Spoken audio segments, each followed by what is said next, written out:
Unit 21.1 Temperature. Sports are played in all different climates, to hot deserts to freezing cold. An example of a sporting event in a hot temperature is the Marathon des Sahel, which is a marathon in the Sahara Desert. To the other extreme, the FWD North Pole Marathon is a marathon in the North Pole.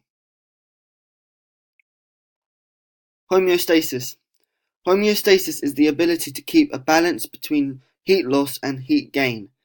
The nervous system and the hormones in your body control this. The body has a number of ways in which it can help maintain homeostasis. Hypothalamus is found in the brain and it detects a rise in temperature in the blood. When this occurs, the hypothalamus sends impulses to the skin. This is when sweating can happen.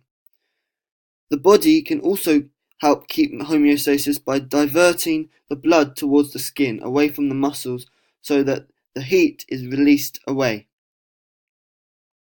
Your body can also convert food into energy during exercise. It produces heat as a waste product.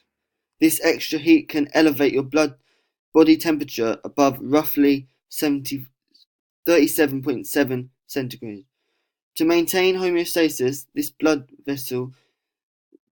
blood vessels in your skin dilate to allow more blood flow to the surface of your body, where it dissolves the heat. This evaporation of sweat and breathing out warm air also serves to help cool your body and thereby maintain a steady temperature. Thermogulation. Thermogulation is when the body temperature increases during exercise, and this increases the metabolism rate. The hypothalamus in the brain acts as the body's thermostat. This helps to control the body temperature at about 37 degrees by a group of specialized neurons. It's important that this area of the brain has a high volume of blood is supplied to be able to initiate a response when temperature changes. When the body gets too hot or too cold, there are several ways in which your temperature can be controlled. They involve sweating, shivering, skin capillaries and hairs. When the body gets too hot, sweat glands in the skin releases more sweat. When we get too hot, this evaporates, removing heat energy from the skin. Vasodilation occurs when the blood vessels leading to the capillaries dilate, allowing more blood to flow through the skin and more heat to be lost. Your hairs on your arms and legs lie flat to release heat. When the body gets too cold, the muscles contract rapidly and we shiver. These contractions need energy from respiration, and some of this is released as heat.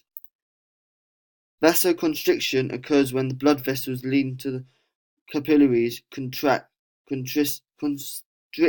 letting less blood flow through the skin and conserving heat in the body. Your hairs on your arms and legs also rise to trap the heat, giving us a layer of heat to protect us. Thermogulation on the different genders. There is a big difference between male and females when it comes to thermogulation. Females generally sweat less than males because they begin to sweat at a higher core and skin temperature. The temperature tolerance between males and females is about the same. This means that females rely on convection and evaporation. Due to females relying on a lower sweat output, they are considered to have a greater protection from dehydration at higher temperatures compared to males. This is because males will sweat more in hotter temperatures and therefore lose a greater amount of fluid compared to females. The surface area to mass ratio in females shows that they have a greater surface area exposed to the environment. This means that when compared to males in the same conditions, women tend to cool quicker than men. What are the effects of high temperature? When you exercise in a hot temperature, it can increase your core body temperature. Your body can start to suffer from hypothermia. That is when the body is unable to maintain homeostasis due to the increase in temperature not being able to be managed. The symptoms to hypothermia are sweating, headaches, nausea, dizziness, hyperventilation, and organ failure. Your body can also suffer from dehydration. That is when the body loses too much water, excess sweating, and not enough drinking of water can cause this. The symptoms to dehydration are tiredness, fainting, muscle cramps, loss of performance, and even death. There are also either involuntary and voluntary responses to overheating in exercise. The involuntary responses are vasodilation, which is when the body sends more blood to circulate through your skin. This leaves less blood for your muscles, which in turn increases your heart rate. Sweating and hairs lying flat, releasing the heat. The voluntary responses are removing layers and applying a cold object to your forehead. What are the effects of low temperature? When you exercise in cold temperatures, it can slow your heart rate down due to the temperature being so low. As a result of this, your body can suffer from hypothermia.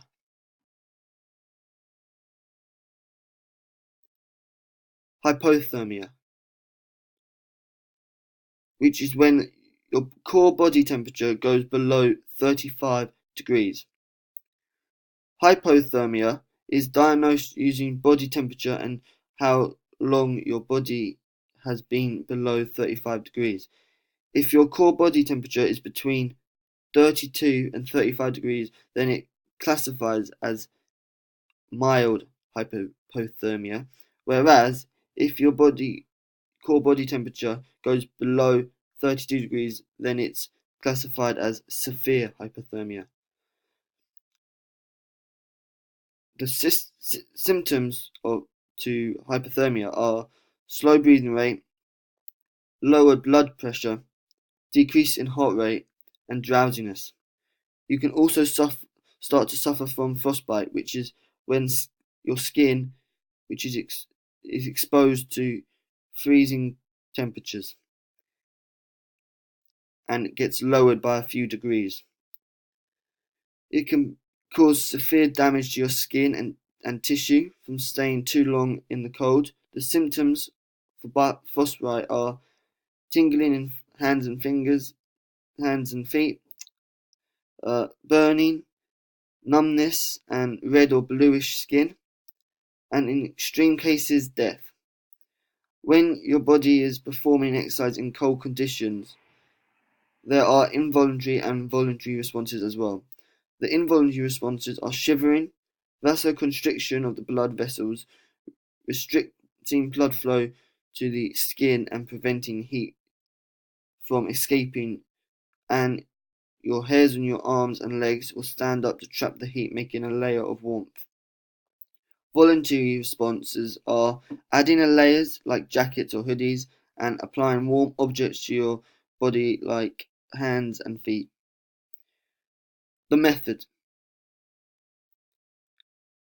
We started at 10 minutes resting in irregular conditions, which is called control conditions. Then for 10 minutes we submerged the participants in an ice bath, which was the pre-cooling, stage 1. After that, we had other participants, wear an ice vest for 10 minutes. All participants worked for 10 minutes cycling at a resistance of 70 RPM. Participants' heart rate at rest is normal climate. The mean average heart rate of the participants was 86 beats per minute. During exercise in normal conditions, the mean average heart rate for participants was 105 beats per minute, which increased due to working harder. At rest in a hot climate, the mean average heart rate of the participants was 98 beats per minute, which meant that it increased by 12 beats per minute compared to a rest in normal conditions. During exercise in a hot climate, the heart rate average for the participants was 167 beats per minute, which is a significant difference as it increased by 62 beats per minute. The participants' RPE. At rest in normal climate, the participants' RPE was 6, showing that they didn't find it very hard. During exercise in normal climate, the participants' RPE increased to 12.29, significant difference compared to the rest in normal climate due to having to work harder. However, at rest in a hot climate, the participants' mean average RPE was 7. This is an increase compared to the at rest in normal climate by 1, showing that already the participants thought it was harder having to work in higher temperatures. During exercise in a hot climate, the participants' RPE was an average of 13.71. Again, during exercise in a hot climate, it increased by 1.42 due to the heat speeding up the heart rate and having to work even harder. The results. The results implied that the pre-cooling gave performers an advantage and enhanced performance. You feel like you're working harder if you haven't experienced the pre-cooling.